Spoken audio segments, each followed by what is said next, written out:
Assalamualaikum warahmatullahi wabarakatuh. Kali ini Babe Mauti akan menjelaskan apa yang harus dilakukan ketika sudah mendapatkan buku ya. Ketika kita sudah mendapatkan buku, apa yang harus kita lakukan untuk persiapan eh, UAS, persiapan tutorial ya. Persiapan tutorial, sebenarnya tutorial itu eh, kalau bahasa sederhananya adalah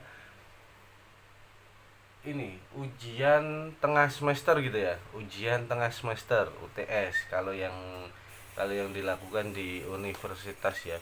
Jadi kayak tutorial itu ujian, kita diuji belajar mandirinya. Jadi kita kan belajar mandiri dulu, belajar mandiri, terus kita diuji melalui tuton, melalui TTM, tutorial tatap muka ataupun TMK. Lah uji-ujian tersebut setelah diuji, lalu ada UAS, ujian akhir semester ya. Yang biasanya saya lakukan adalah saya akan ini memberikan seperti ini tanda-tanda ya, memberikan tanda kepada di buku, memberikan tanda di buku seperti uh, apa sih pengertian manajemen rantai pasokan ya. Ini manajemen rantai pasokan, seperti rantai pasokan terdiri dari berbagai pihak yang terlibat baik secara langsung maupun tidak langsung dalam memenuhi permintaan konsumen. Di dalam suatu organisasi, misalnya dalam suatu pabrik manufaktur, rantai pasokan meliputi fungsi-fungsi yang menerima dan memenuhi permintaan konsumen. Nah, ini kata-katanya kita kasih garis bawah, kata-kata yang penting ya. Rantai pasokan terdiri dari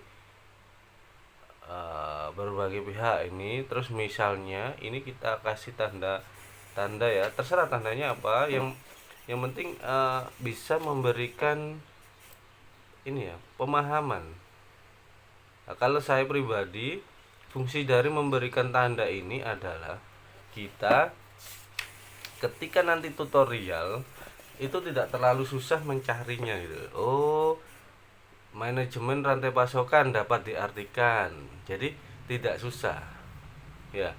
Oleh karena itu agar manajemen rantai pasokan berhasil, ini nanti pasti soal-soal tuton ini akan muncul ya.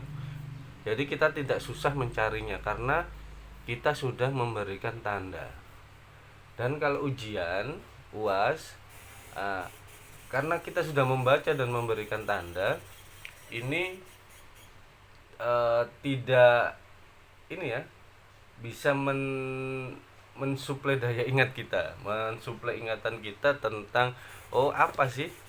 Terus yang saya lakukan selanjutnya yaitu adalah misal apa sih yang penting, ide apa yang muncul gitu ya, ide apa yang muncul setelah apa namanya, setelah kita membaca yang berfungsi untuk keseharian kita. Misal ya, ini perusahaan jasa konsultasi ini kan berhubungan dengan teman saya yang konsultan gitu ya, konsultan. Apa sih yang konsultan ini fungsikan untuk perusahaan ya di rantai pasokan ini, fungsinya apa? Ini yang saya catat adalah perusahaan jasa konsultan memberikan manfaat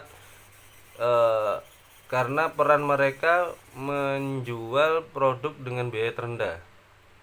Karena peran mereka menjadikan ini ya, dan secara keseluruhan membantu misalnya berbagai perusahaan penyedia jasa transportasi seperti truk dan lain-lain. Nah, kapal. Selain itu ada perusahaan penyedia jasa teknologi, informasi dan telekomunikasi, informasi, perusahaan penyedia gudang, agen dan konsultan. Jadi konsultan ini secara tidak langsung adalah secara keseluruhan membantu pabrik manufaktur menjual produk mereka kepada konsumen dengan harga terendah yang memungkinkan. Jadi kalau ada konsultan, konsultan itu bisa membuat, secara nggak langsungnya adalah membuat harganya terendah. Itu nanti akan saya diskusikan dengan teman saya. Pokoknya apapun yang berimbas di kehidupan saya catat di atasnya seperti ini ya. Lalu saya lanjut membaca. Oke. Semoga ilmu ini bermanfaat. dan bisa membantu kakak-kakak semua. Nanti kita kasih trik menghadapi tuton ya, menghadapi tuton, TMK ataupun UAS ya. Itu aja. Terima kasih. Semangat berbagi ilmu.